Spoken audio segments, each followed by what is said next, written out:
Hey guys, RavenSylphe here, and welcome back to another episode of Corpse Party Book of Shadows. Episode 15, I think. Well, let's get going. Hopefully we'll get some action this episode. I can still clearly recall the events of that day, even now. It was October, the day before my entrance exams. The weather outside had been miserable since morning, and visibility was all but non-existent.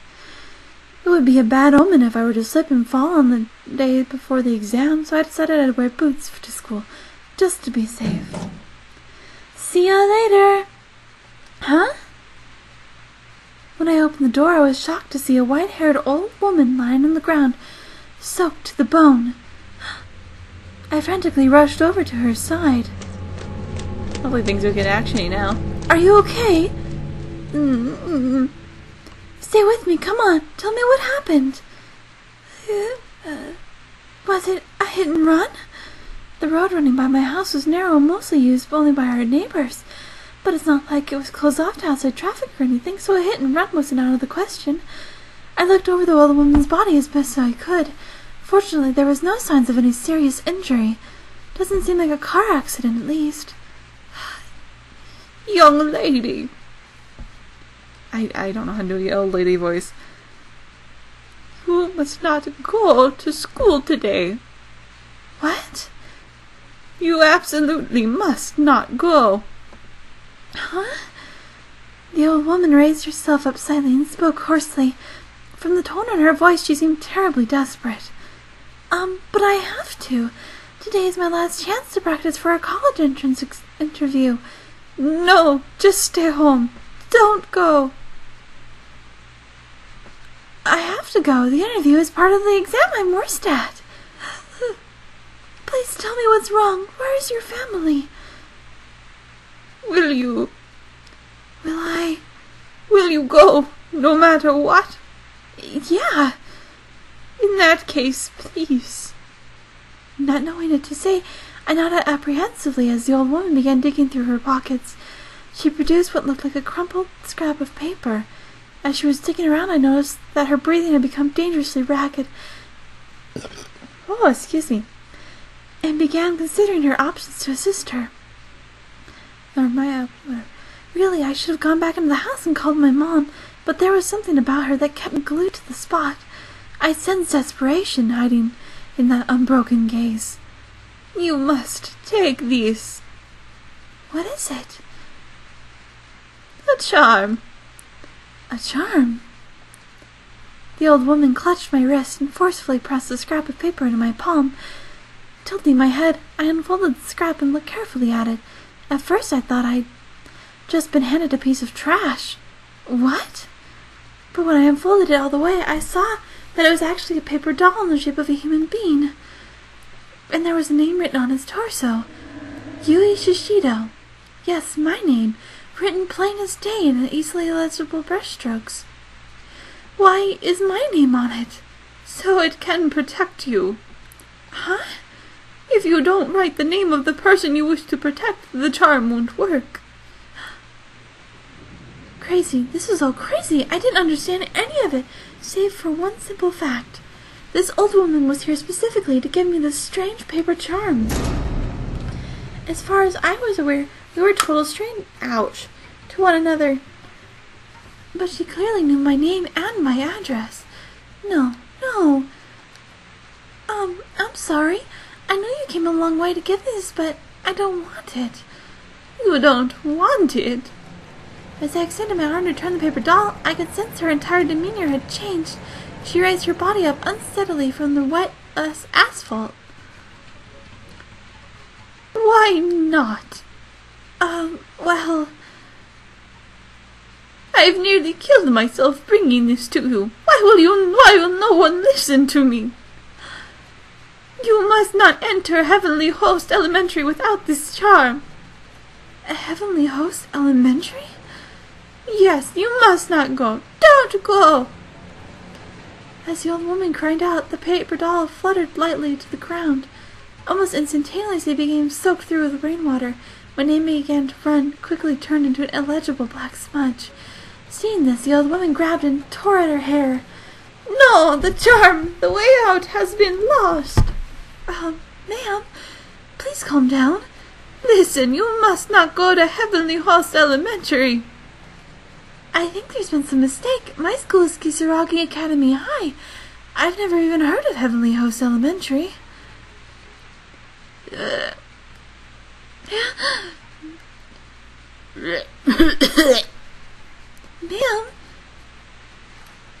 I don't want to kill my throat. Oh, God. Mom, come quick. What's wrong? An old woman collapsed in front of our house. Call an ambulance. Okay.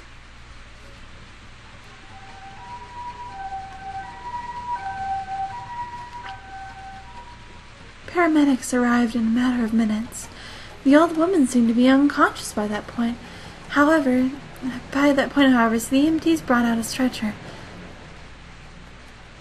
Do either of you know this woman? No, she just collapsed in front of our house. We've never seen her before. Alright.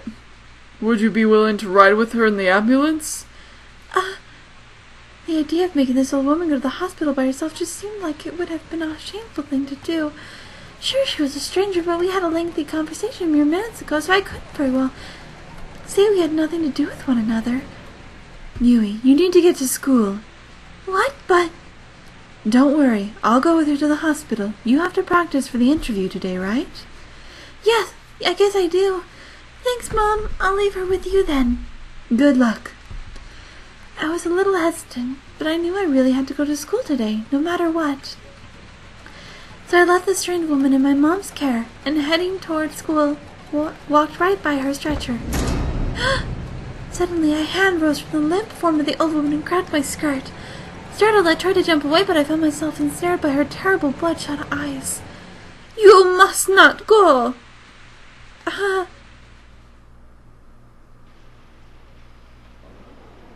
After school, once my final practice interview had concluded, I reunited with my friends and engaged in the usual regimen of gossip and small talk. Can you believe that?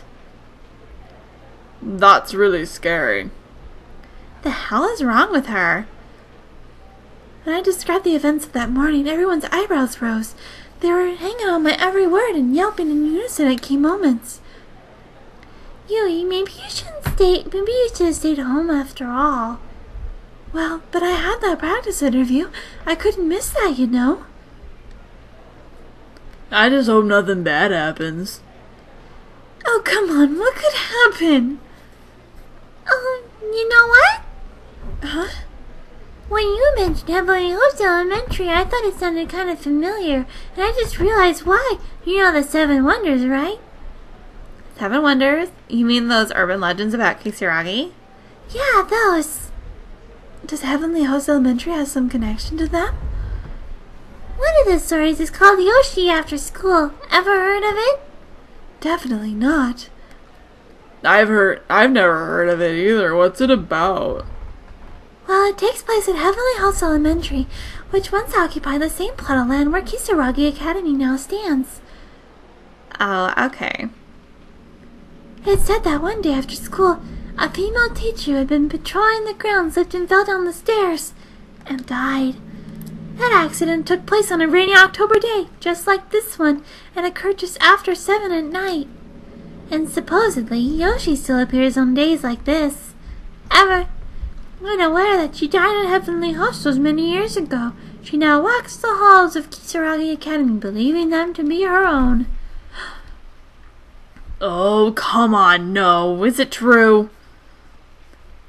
Well, it wouldn't be one of the 7 Wonders if someone hadn't actually seen it happen, right? That's really creepy. Why don't you head home, Yui? You're the one who doesn't live nearby, so we can't walk with you. And given the stuff the old woman said to you? Yeah, it's always best to heed the warnings of the elderly. Mate, you might be right. I am still feeling kind of on edge. Probably best I go home and check in with Mom. I'll see you guys later then. Bye. See ya. Take care. Give it everything you got tomorrow. I will.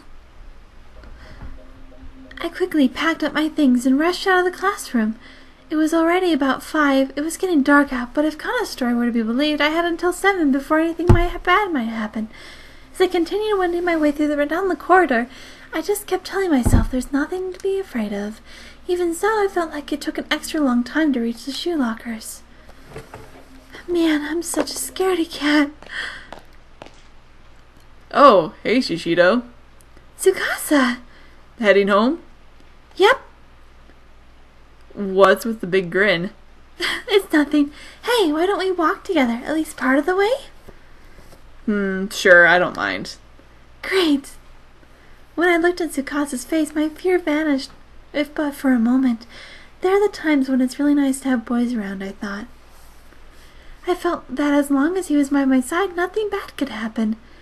It didn't hurt that I had a crush on him, of course. The rain had let up since that morning, though it was still coming down. The two of us walked side by side, umbrellas held high. Tsukasa was talking and laughing excitedly the whole time, whereas I probably came off as preoccupied. I'm sure it was awkward. A vague sense of fear flickered inside me, and it was making me extraordinarily self-conscious. I'm certain it must have been reflected in my behavior. Shishido? Huh? You look kind of pale. Did something happen? Hey. Yeah, something scary happened. Something scary? I probably seemed really on edge. Tsukasa was staring at me with a look of abject concern on his face. I was a little relieved that he'd asked, though, but it felt good. It felt good to tell him about what happened. I filled him in on all the details and explained how they related to Kana's ghost story. I did my absolute best to convey the dread I was feeling. But Tsukasa was, well...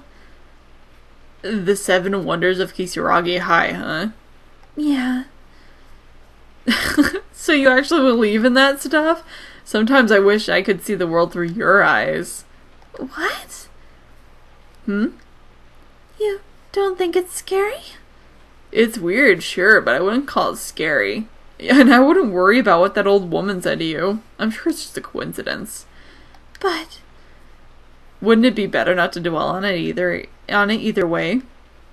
I mean, yeah, your encounter with her sounds like it was kind of unsettling, but she was probably just a little off, you know?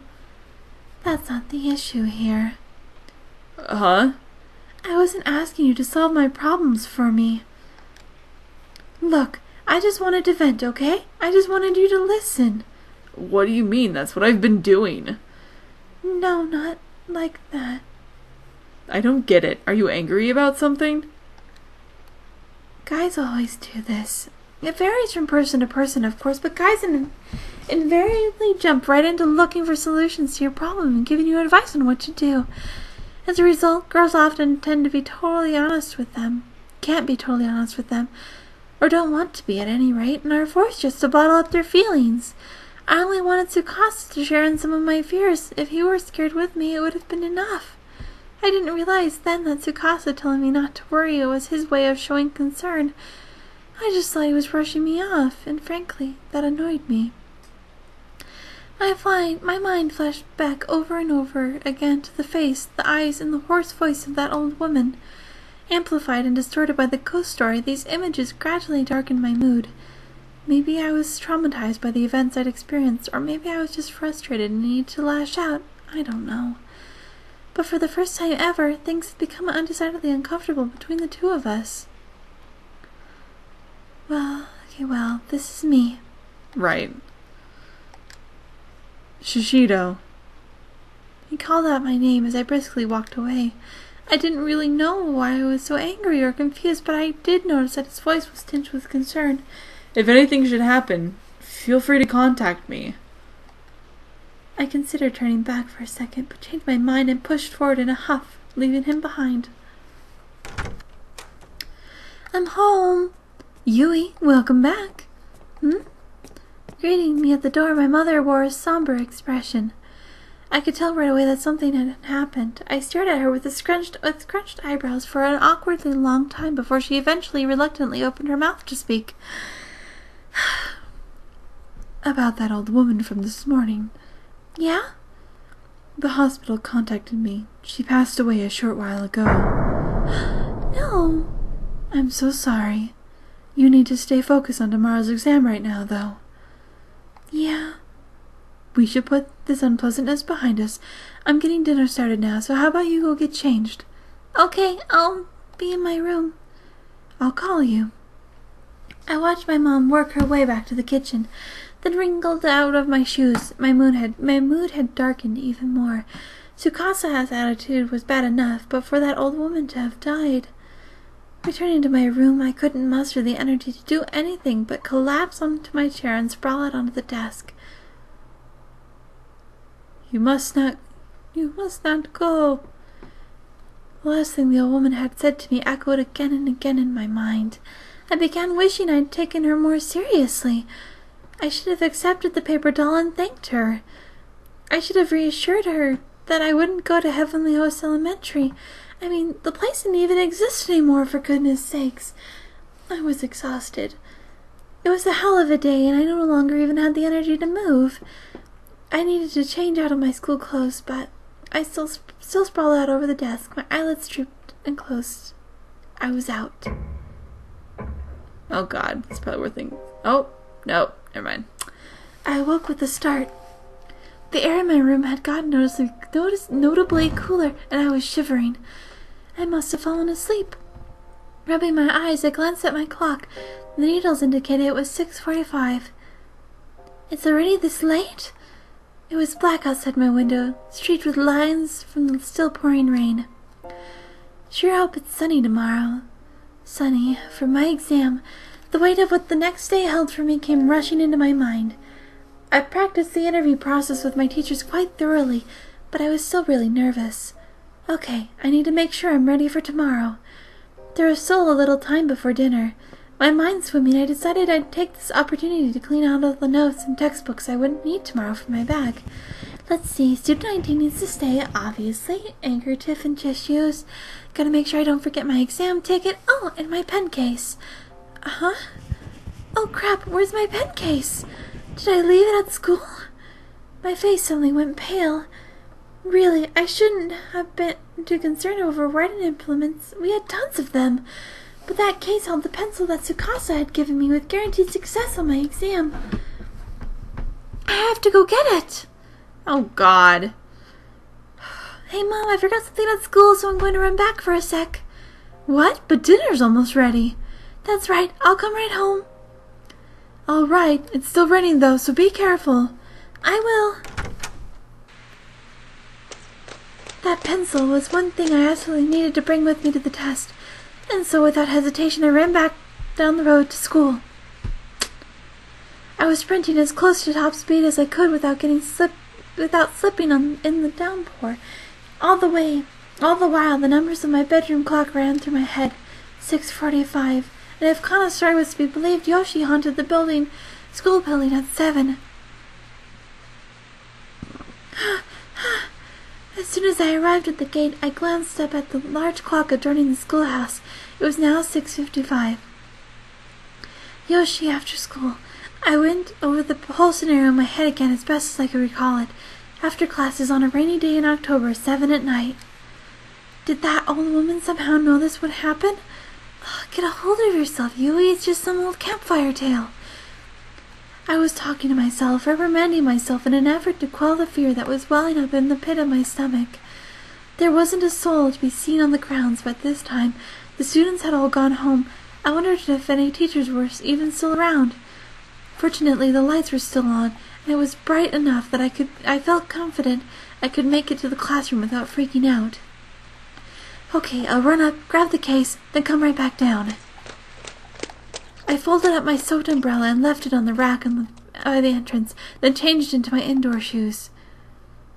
Then entering the brightly lit hall, I took another look around. Guess I was right, nobody's home. My deep sigh echoed through the deathly quiet corridor. Ordinarily, the din of other students would drown out noises like this, but every little sound was coming through crystal clear at this late hour. I need to hurry, it's almost 7. I quickly beelined towards classroom 3-4. About that old woman from this morning, she passed away a little while ago. It said that one day after school, a female teacher who had been patrolling the grounds slipped and fell down the stairs and died. The accident took place on a rainy October day just like this one and occurred just after 7 at night. And supposedly Yoshi still appears on days like this, ever unaware that she died at Heavenly Host those many years ago, and now walks the halls of Kisaragi Academy, believing them to be her own. Jeez, what the hell is wrong with me? Why am I letting this bother me so much? Tsukasa was right. I shouldn't dwell on this. Ah! Lightning flashed and thunder resounded with impeccable timing. I jumped in spite of myself. I just need to hurry up these stairs, grab the pen case, and get the hell out of this creepy building. No ghosts should show up in a well-lit building like this, right? And even if they did, they wouldn't be very scary under all these bright lights. I absolutely need that pencil for tomorrow's tests. It's my good luck charm after all, and it's from Tsukasa. I picked up the pace as I continued to head straight for room 3-4.